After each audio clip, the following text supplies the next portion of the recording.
Hello, I'm Derek Hitchens, and you're now watching my latest on the subject of systems engineering. Only this one's a little different. Will the real systems engineering please stand? There are many claimants to be systems engineering, but is there a real one? Are there more than one? They can't all be valid, can they? What's going on? Elephant in the room.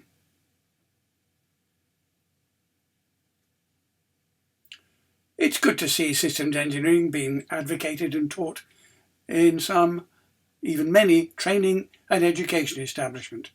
It is, after all, a powerful transdisciplinary discipline like no other. But wait. On reading the various prospectuses, however, it seems there may be a problem.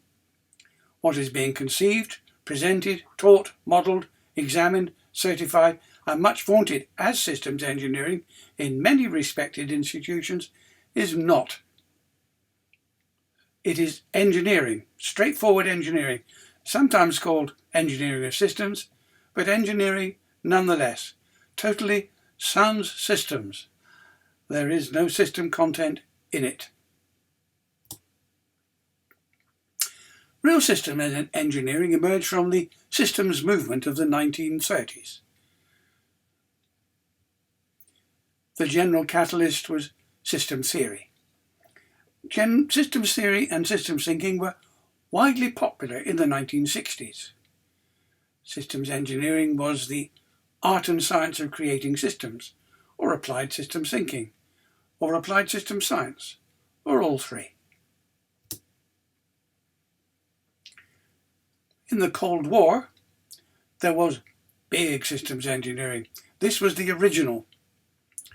Linesman Mediator, Apollo, Aegis, Star Wars, ICBMs, air defense systems, command and control, atomic power, interceptors, F-14, F-15, F-16, YF-17, F-18, Lightning, Tornado, Nimrod, the fabulous TSR-2, F-111, NATO ACS, JTIDS, that's the Joint Tactical Information Distribution System, and so on. It was highly successful. Thorough, dependable, time-consuming, and potentially expensive. Governments today may believe that their contractors still have this system engineering capability. Only they'd be wrong. All was not well. As systems engineering was introduced, traditional engineers had their noses put firmly out of joint. Engineers were no longer in the forefront. They had to build whatever systems engineering decreed. So they tried denigrating systems engineering. It's just another kind of engineering. They labelled the systems methodology as arcane, secret, hidden, a dark art. Every so often they mounted counterattacks such as the 4 M's, that's men, machine, materials and money, that rendered systems unnecessary, redundant, outdated or whatever.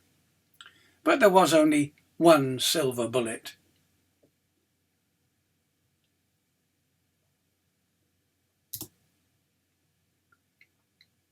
Then there was the emergence of what we might call pseudo systems engineering subdisciplines. They appeared during the Cold War and they appeared to be systems engineering, and they're still around today.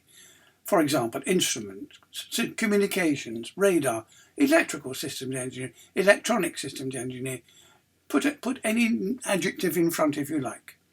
They were principally about technology fitting, collection sets of parts previously called equipments, but now mysteriously and erroneously called systems, so part of the engineer's attempted takeover. This was and is engineer, installation, fitting, maintenance, repair. Essential, highly skilled, but not real systems engineering. It's a different skill set. So how can you identify the real systems engineering? Well, it doesn't have an adjective in front, it's just systems engineering.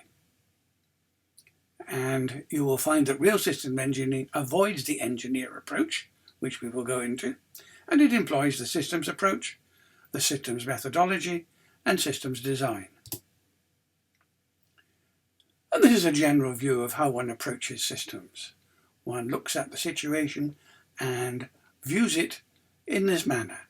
First of all, you examine the system of interest, shown on the bottom right. And that sits within some sort of containing system, along with other systems. And they interact with each other in an operating environment. And you can see the system of interest has subsystems within it, and there are interactions between them. There are interconnections between the system of interest and the other systems within the overall containing system. And you can imagine that inside the subsystems within the system of interest, there are subsystems. And so what we're looking at is simultaneous view as a network and a hierarchy, all in the one view. That's a unique and powerful capability, and yet it's incredibly simple.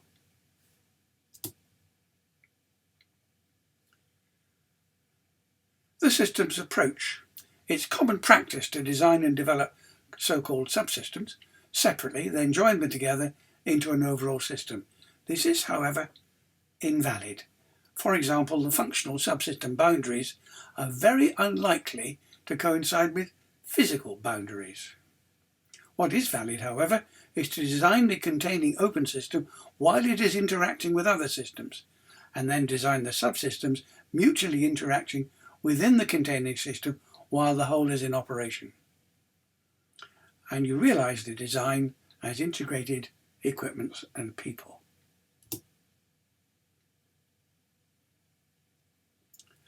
An open system exchanges energy, information, and material with its environment and adapts to the exchange. So here on the right we see the system of interest interacting with other systems in its environment. It gives to them and they give back to it. And it adapts to the interchange. This is something engineers don't follow and don't take any account of. We can expand this diagram a little bit and it looks something like this. On the left we see the blue system and on the right we see the red system. The blue system has within it some functional subsystems. There's a mission management subsystem, a form, a viability management, a resource management, and even a behavior management. And you can see that that is connected to other systems outside of the operational environment. So you can start to expand how this lot comes together. And one way to sort out how the design should work is, of course, by simulation. And this is stage one in the development of a typical simulation model.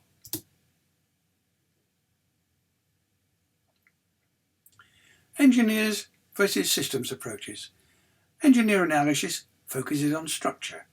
It reveals how things work.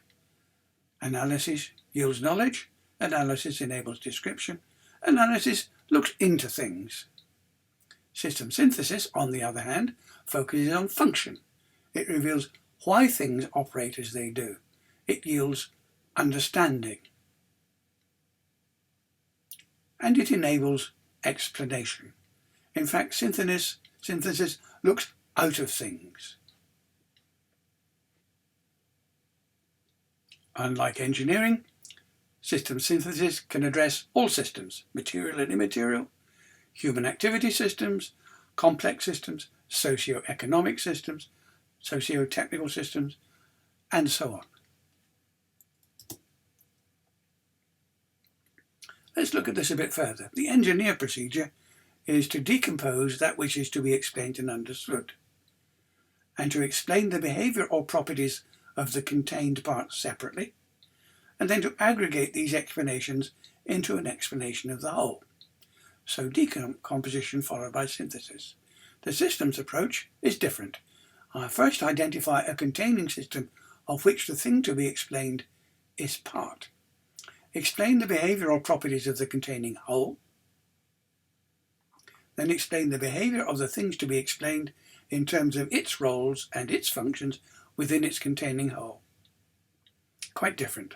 So decomposition may be the core to engineering methods, but it is anathema to systems.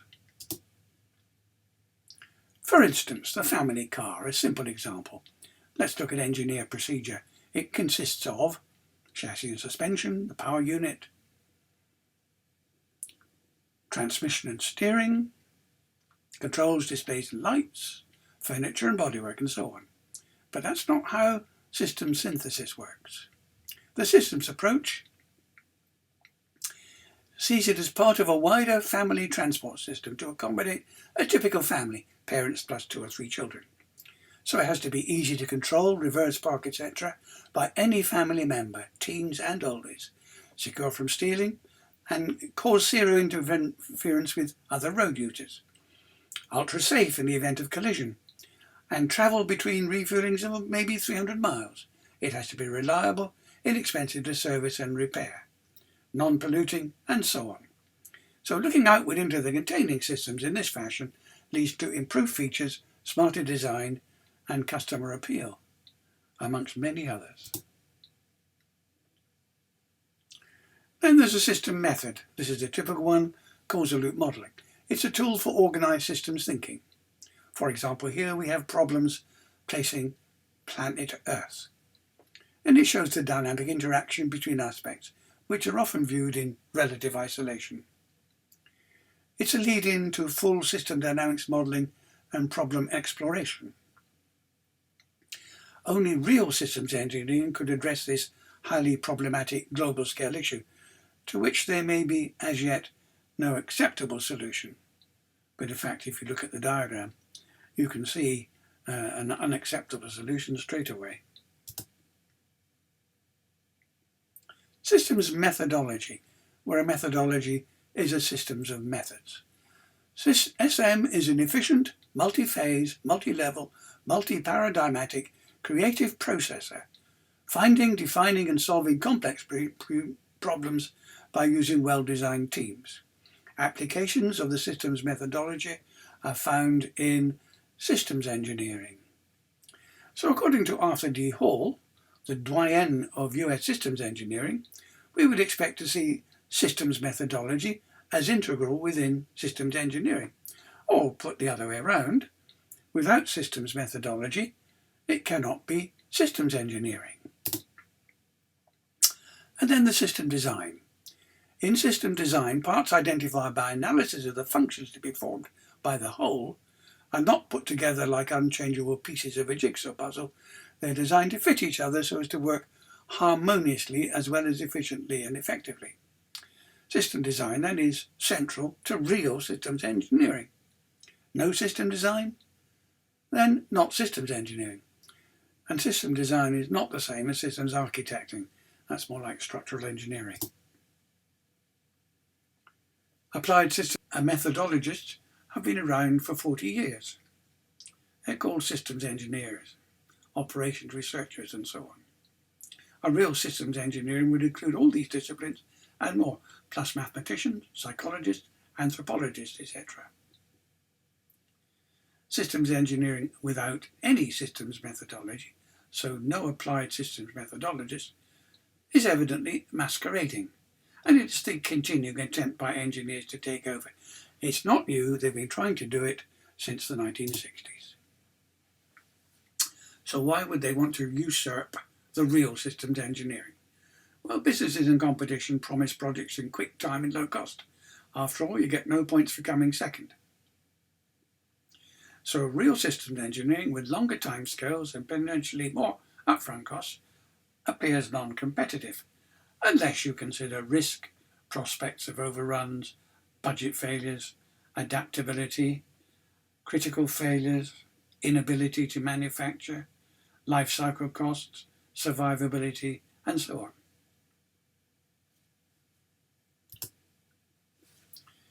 Why is usurping real systems engineering an issue? Well, real systems engineering addresses all kinds of systems. Human activity, social, defence, command and control, air traffic management, policing, information, integrated transport, societal, cultural, economic, and so on.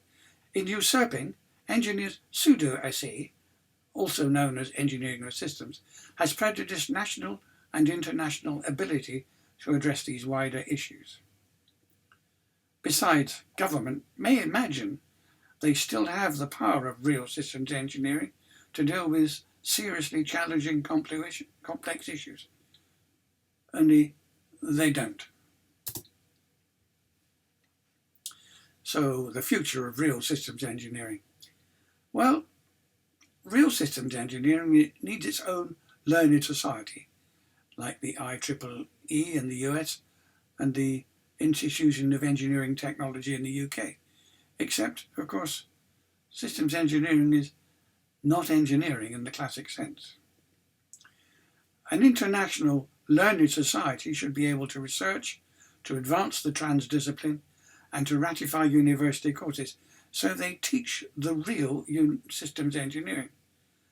Then we may fully restore the phenomenal capability afforded by systems engineering and evolve the systems methodology to address tomorrow's challenges today.